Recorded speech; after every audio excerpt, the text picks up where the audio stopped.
So if you live in Maryland, I would say a lot of people have this seasoning in their kitchen. And yes, that's Old Bay.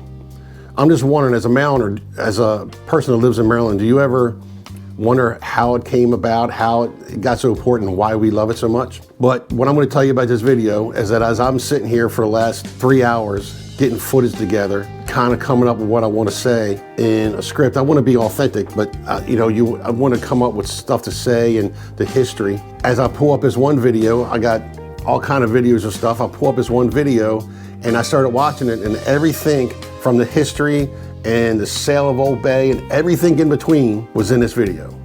So I'm going to cheat a little bit. I'm going to play this video, and I'm going to leave the link to this in the description for this channel on YouTube, because it's called Weird Foods or something like that, and they did a whole thing on Old Bay. All right, leave a comment below and let me know what's your favorite way to use Old Bay.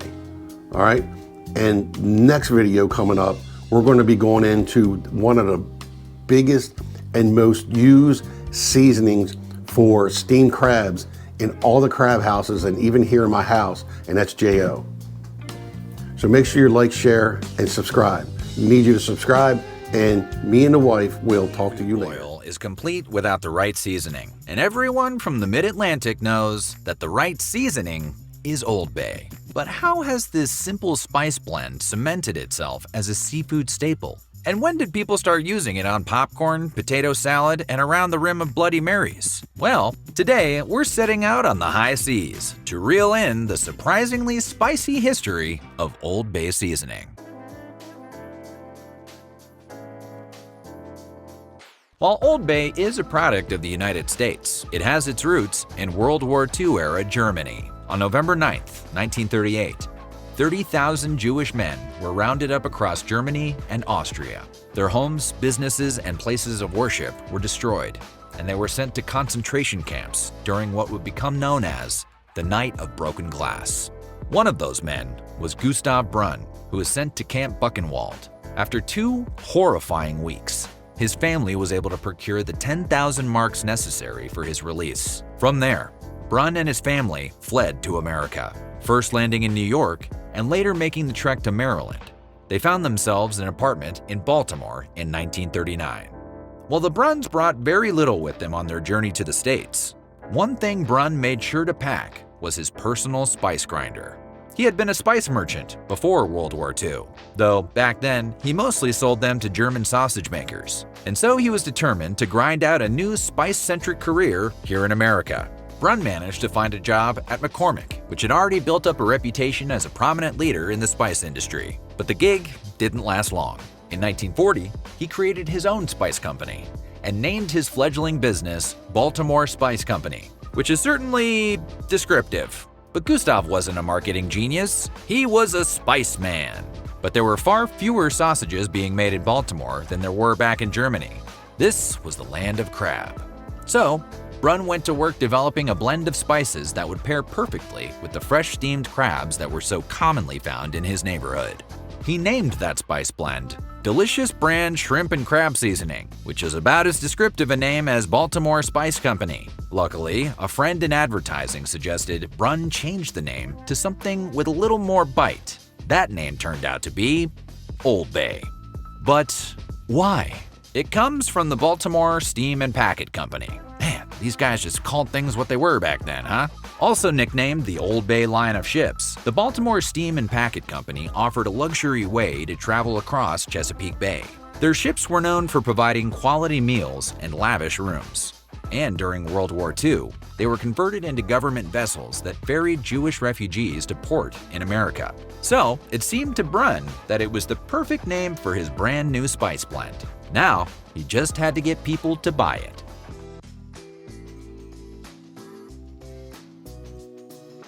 Old Bay seasoning wasn't an immediate hit. Brunn did have a leg up in the competition, since he spoke German and could more easily converse with the increasing number of German immigrants arriving on American soil. But shared language only got him so far. People just weren't willing to give his spice blend a try. It wasn't until Brunn began sharing free samples with crab merchants that business finally started to pick up. Apparently, the first merchant to use Brunn's spices sold out his crab almost immediately, which gained the attention of the rest of the surrounding fishermen and fish sellers. The spice blend became a staple of the local market soon after, and this was all before Old Bay had its name.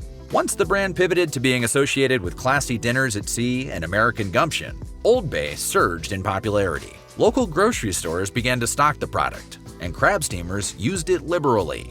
Printed on the side of every brightly primary-colored can of Old Bay were suggestions for recipes using the spice. It suggested a variety of dishes, like crab cakes, fish creole, and cocktail sauce. All these dishes deeply appealed to the locals in Baltimore.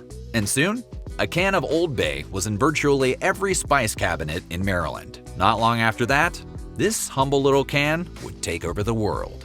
Or at least the whole country. But how exactly did a spice blend made specifically for fresh seafood find success in the landlocked greater United States?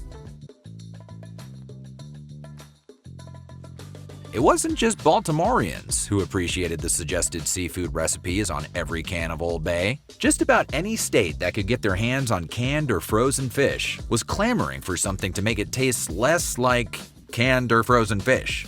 And as fresher seafood became more widely available, Old Bay only continued to enjoy its well-deserved popularity in the market. Brunn's creation really was a unique blend of spices. While the entirety of the recipe remains a secret, we know that it includes celery salt, black and red pepper, paprika, and probably things like nutmeg, cloves, mustard, ginger, and cinnamon. It may have been created especially for the ample amount of seafood which washed up on the shores of Maryland, but as it turned out, Old Bay was good for just about anything. Restaurants started to adopt the spice as a delightfully versatile part of their menus. A local Maryland ice cream shop started selling an Old Bay spiced caramel flavor, and the spice blend found its way onto recipes for potato chips, eggs, corn on the cob, and even chipped beef. Cans of Old Bay eventually changed their text, boasting that the blend is perfect for seafood, poultry, salads, and meats, which covers just about every base imaginable for much of domestic America. The once unknown spice blend had become a phenomenon.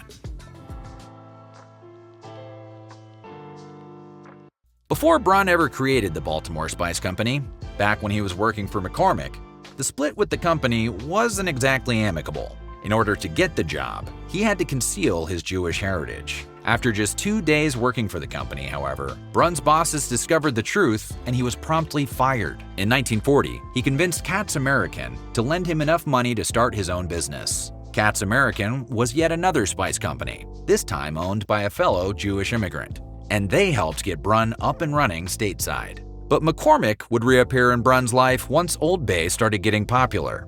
Its attempt to knock off Old Bay's recipe was sold in a similarly colorful can, and they didn't stop at simply copying the product. When Brunn first tried to join the American Spice Trade Association with the Baltimore Spice Company, McCormick threatened to leave if he was brought on board. And when none of that worked to quell Old Bay's tempest of popularity, McCormick resorted to offering to buy the spice blend outright, an offer which Brunn allegedly refused on multiple occasions over the years. After watching his small business grow into a national treasure, Gustav Brunn passed away in 1985 at an impressive 92 years old. 5 years after that, in 1990, Old Bay was officially sold to McCormick. After so many years of coveting Old Bay, McCormick took its ownership very seriously. The company has since gotten litigious over its delicious prized spice. In 2018, McCormick sued Primal Palate Brands for copyright infringement due to their selling a similar spice blend which they called New Bay, which admittedly is way more clever than anything Gustav Brunn ever came up with. R.I.P. Spice Man.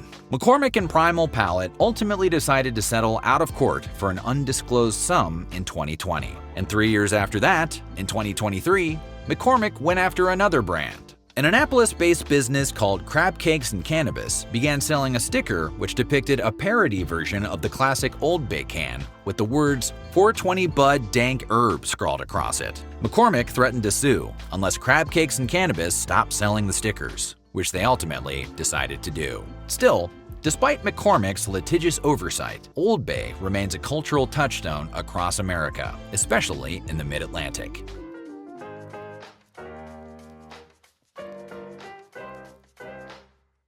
In the modern day, the modern bay can be found in more than just spice cabinets. The Maryland-based brewing company Fly Dog made an ale flavored with Old Bay. Most bars in the state will serve a Bloody Mary with Old Bay seasoning around the rim.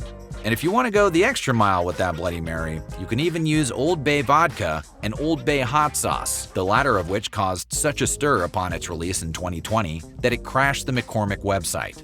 After downing a few of those Old Bay Marys, you might feel compelled to check out the McCormick website, where you can purchase Old Bay branded hats, t-shirts, and crab mallets. But why stop at wearable? You might even find it tattooed on the shin of a particularly dedicated fan. It's hard to think that a simple blend of herbs and spices would provoke that kind of reaction in so many generations of foodies. And if you'd asked Gustav Brunn when he were alive, he'd never have guessed it either. He thought he created a spice blend.